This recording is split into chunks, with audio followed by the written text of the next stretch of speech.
2024 জন এ পর্যন্ত আমরা গ্রেফতার করেছি গত 1 তারিখ থেকে আজকে 19 তারিখ পর্যন্ত। এই ঘটনা ঘটার 7 ঘন্টার মধ্যে আমরা আসামি গ্রেফতার করেছি। সন্ত্রাসী, চাঁদাবাজ, ছিনতাইকারী যেই দলেরই হোক, যেই মতেরই হোক, তার বিরুদ্ধে আমরা ব্যবস্থা নিচ্ছি। এবং আমরা গত 1 মে থেকে আমাদের যে বিশেষ অভিযান চলছে, এই বিশেষ অভিযানে আমাদের এ পর্যন্ত, যদিও আজকে এটা আমি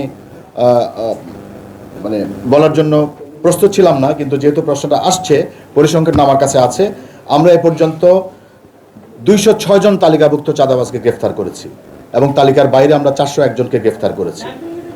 আমরা 206 জন তালিকাভুক্ত এবং মাদক কারবারিকে আমরা গ্রেফতার করেছি 847 জন। আমরা আমাদের অভিযান ছিনতাইকারী, সন্ত্রাসী এদেরকে আমরা গ্রেফতার করেছি 670 জন। টোটাল আমাদের 2024 জন এ পর্যন্ত আমরা গ্রেফতার করেছি গত 1 তারিখ থেকে আজকে 19 তারিখ পর্যন্ত। তো এটা বলার উদ্দেশ্য হচ্ছে আমাদের যে অভিযান, এই অভিযান কিন্তু শক্তভাবে চলছে এবং এটি বাড়তেই থাকবে। আপনারা এর মধ্যে জেনেছেন যে গত রাত্রেও আমাদের বেশ কিছু সাকসেস আছে। এই যে জেনেভা ক্যাম্পের যে মাদক সম্রাট পিচ্চি রাজাকে আমরা অ্যারেস্ট করেছি।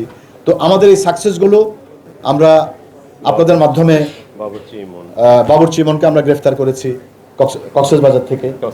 আমরা এই যে সাকসেসগুলো, আপনারা আমাদের সমালোচনা করবেন, গঠনমূলক সমালোচনা করবেন। এবং পল্লবীতে আমরা যেটা করেছি, পল্লবীতে আমরা ঘটনা, এই যে শিশু, আপনারা জানেন সবাই, অত্যন্ত মর্মান্তিক। এই ঘটনা ঘটার 7 ঘন্টার মধ্যে আমরা আসামি গ্রেফতার করেছি। এবং এর মধ্যে আমরা মুগধায় যে একজন প্রবাসী 7 টুকরা যে ডেড বডি, আপনারা সবাই জানেন, গত 14 তারিখ গত রাত্রে আমরা ওই যে মূল আসামি যে মহিলা তাসলিমা, তাকে আমরা নরসিংদীর বেলাবো থেকে গ্রেফতার করেছি। তো আপনারা নিশ্চয়ই এর মধ্যে খবর পেয়েছেন বা আরও পাবেন।